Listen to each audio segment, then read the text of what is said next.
Devrait-on croire à ce que les Occidentaux disent à propos des dirigeants du tiers-monde qui se battent inlassablement pour leur population? Nous souvenons-nous de cette ville monumentale appelée Tripoli? Est-ce que cette ville donne l'impression d'avoir été dirigée sous le règne d'un dictateur? Examinons l'état de la ville après l'opération visant, soi-disant, à instaurer la démocratie dans le pays par les Occidentaux. Avant l'arrivée de Kadhafi au pouvoir, la Libye était l'un des pays les plus pauvres au monde. Le pétrole du pays était sous le joug des compagnies étrangères qui le spoliaient. Dans son livre Objectif Kadhafi, Patrick Mbeko met en lumière le plan que Kadhafi avait depuis son enfance visant à obtenir le pouvoir en Libye afin d'améliorer la vie des Libyens. Chose accomplie en seulement 27 ans. Dès son accession au pouvoir, il nationalise toutes les matières premières et met l'ensemble des revenus à la disposition des Libyens. La Libye de Kadhafi trônait parmi les nations les plus riches en production de pétrole au monde. Le coût d'un litre de pétrole ne valait que 0,14 cents.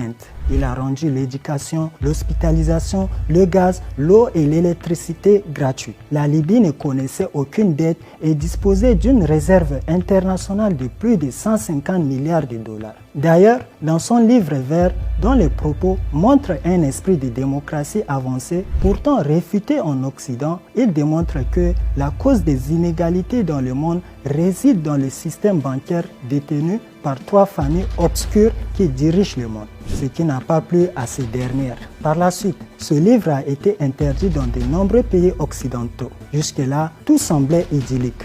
Cependant, quelque chose de plus fortement aux Occidentaux. À son accession au pouvoir en 1969, Kadhafi dénonce la politique mafieuse des pays européens envers l'Afrique et le Moyen-Orient. Il nourrissait également l'ambition de créer une banque centrale africaine. Même en sachant qu'il serait la cible future de ses adversaires, Kadhafi n'a jamais cessé d'interroger sur l'enquête concernant la mort de Saddam Hussein.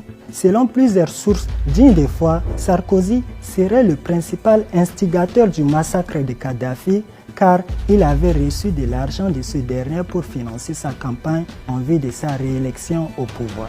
Désormais, la Libye est loin d'être un pays démocratique, surtout après l'intervention de l'OTAN. La Libye, autrefois riche en pétrole, est en proie à la guerre civile, aux interférences étrangères, au terrorisme et à l'esclavage. De l'est à l'ouest, le pays est divisé en 3 parties et chacun des 3 camps est financé par des forces étrangères mafieuses. En raison de la compétition acharnée entre les grandes puissances, la Libye est devenue un champ de bataille. Avec la violence croissante chaque jour, plus de 200 000 personnes ont été déplacées et cela s'ajoute à près de 1,3 million de personnes ayant besoin d'une assistance humanitaire. Pensez-vous que les Occidentaux apprécient quelqu'un comme Kadhafi qui travaille pour les intérêts de son peuple? Bien sûr que non. Ils ont employé tous les moyens possibles pour l'éliminer et ils ont réussi à le faire.